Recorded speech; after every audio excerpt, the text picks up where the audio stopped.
মিনমহলৰ নিবিদাক কেন্দ্ৰ কৰি বিহপুৰীয়াৰ বাঁহগৰা ধুনাগুৰি গাঁও পঞ্চায়ত কাৰ্যালয়ত উত্তপ্ত পৰিস্থিতি। পঞ্চায়ত সচিব অজিত কুমাৰ হাজৰিকাক ঘেৰাও কৰি জবাবদিহি কৰিলে অঞ্চলটোৰ ৰাইজে। উৱা গেৰেলুৱা ৰিং বান্ধ নামৰ মিনমহলৰ বাবে সমূহীয়াভাৱে আহ্বান কৰিছিল নিবিদা। অঞ্চলটোৰ ৰাইজৰ লগতে বহু লোকে ব্যক্তিগতভাৱে নিবিদা দিয়াৰ পিছত সেই নিবিদা বৈধ নহয় বুলি উল্লেখ কৰি পুনৰ নিবিদা আহ্বান জনোৱাত ক্ষুব্ধ হৈ পৰিছে অঞ্চলটোৰ ৰাইজ। নিবিদাকাৰী উপস্থিত নথকাকৈ খণ্ড উন্নয়ন বিষয়া ভাগ্যশ্ৰী ডেকা আৰু পঞ্চায়ত সচিব অজিত কুমাৰ হাজৰিকাই নিবিদাৰ বাকচ খোলাৰ অভিযোগ উত্থাপন কৰিছে। নিজ খেয়াল খুচি মতে নিবিদা আহ্বান কৰা কেন্দ্ৰ কৰি সৃষ্টি হৈছে প্ৰতিক্ৰিয়াৰ। আমাৰ ইয়াত উহা গেৰেলুৱা ৰিং বান্ধ যিটো বিল এইটো যোৱা 30/6/2025 তাৰিখে টেণ্ডাৰ কৰিছিলে। 2টা বজাত নিবিদা গ্ৰহণ কৰিছিলে। 3টা বজাত তেওঁলোকে নিবিদা ৰিজাল্ট দিয়াৰ কথা আছিলে।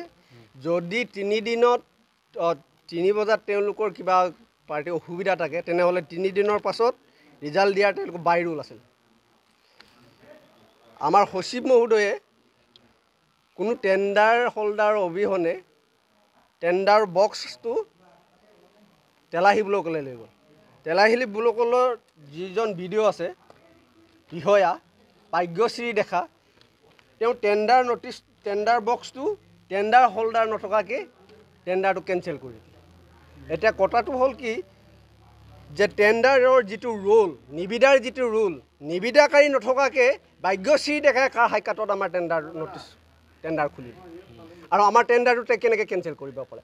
বাই ৰুল টেণ্ডাৰ হোল্ডাৰ থাকোঁতেহে টেণ্ডাৰ হোল্ডাৰৰ উপস্থিতিত তেওঁ স্কটনি কৰিব পাৰে। স্কটনি নকৰাকৈ তেওঁ পুনৰ 8 তাৰিখে ইয়াত দি টেণ্ডাৰৰ নটিচ আনি দিলে। আজিৰ দিনত টেণ্ডাৰ হ'ব বুলি তেওঁ ব্যক্তিগত এটা সিদ্ধান্ত লৈ তেওঁ ইয়াত নটিচ এখন আনি দিলে।